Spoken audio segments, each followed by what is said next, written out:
There's a future that God created you to be a part of creating. You're not supposed to just passively enter into tomorrow. You are supposed to be actively engaged in the creation of tomorrow. Your destiny isn't something out there waiting for you to experience because it already exists. Your destiny is something God calls you to, and it takes courage to create it. We are all born no ordinary child. Every one of us here are born with divine potential to accomplish something bigger than ourselves. Every one of us here were seen by God before we ever took our first breath. There is no disposable human being. Everybody matters to God. Sometimes what we don't realize is that when God is inviting us into the bigness of who He is, and God gives us just a small glimpse of the grandness of what He's doing in human history, that He's not going to force us to live the life He created us to live.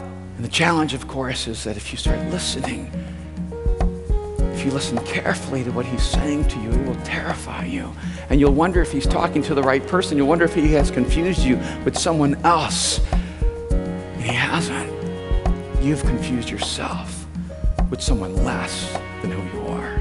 You see, it's one thing to get it that you are born for great things. It's another thing to embrace it, that you must step up to that great life, that it is an invitation, not an obligation.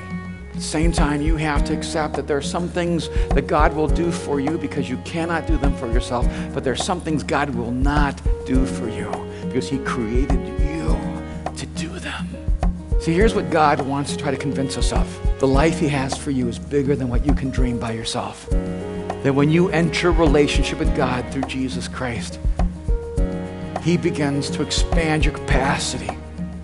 You begin to dream big and live large. He goes beyond your wildest imagination, and then He gives you the courage to live that life out.